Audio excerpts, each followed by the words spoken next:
Imagine a situation where 3.3 million people who live within close proximity to the holiest Muslim site in Palestine, which is Al-Aqsa. 3.3 million people are required a military permit from the same authority that controls Jerusalem. So we're not allowed freedom of access to Jerusalem unless we get a military permit from the Israeli authorities, the same authority that separates Bethlehem from Al-Quds.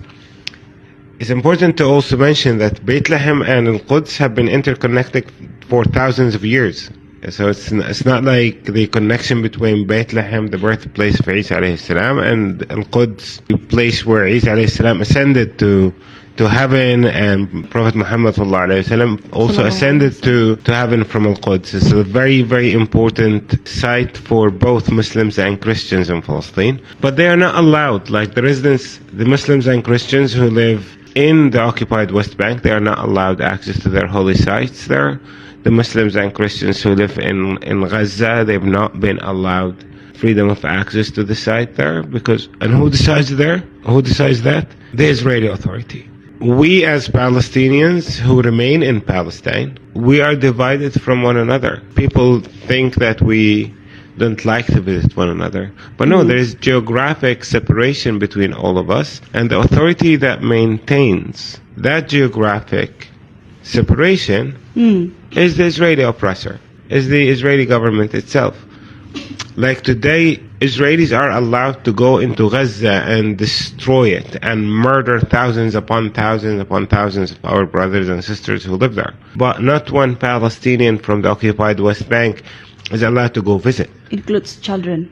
Every Palestinian in Gaza is a target. Like the State of Israel did not only murder babies. Many of our mothers were murdered while being pregnant in the 8th or 9th month, and so you can be murdered before birth.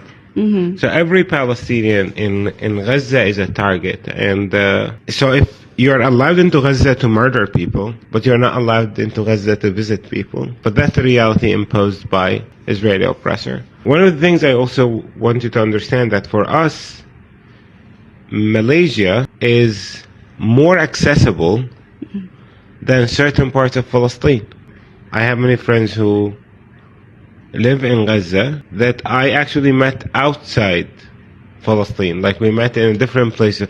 I made many friends who are from Gaza who live here in Malaysia. We're not allowed to visit one another when we get back home. And who maintains that geographic disconnection of people? It's the Israeli oppressor. There are certain places also in the West Bank where we as Palestinians were not allowed access to those places. You know of the city of Al-Khalil?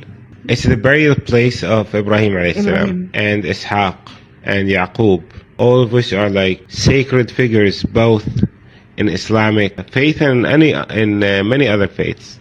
In that city, which has been vibrant for about 6,000 years, a Palestinian who's in that city is given that he's not allowed freedom of access to Jerusalem. You know, that okay, I'm not allowed freedom of access to Al-Quds, I'm not allowed freedom of access to Al-Quds.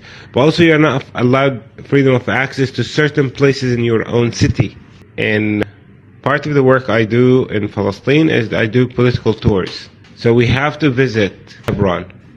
We have to visit the city of Al-Khalil. And in there, it's very shocking, not only the colonization, the roadblocks, the brutality of Israeli soldiers, denial of normal and regular life, but it's very weird that a foreigner in Hebron is allowed into certain places while the local Palestinian from Hebron is denied access to those places. It's in their city. Why? Because just like in the rest of Palestine, we have an Israeli government who treats Palestine as an Israeli space.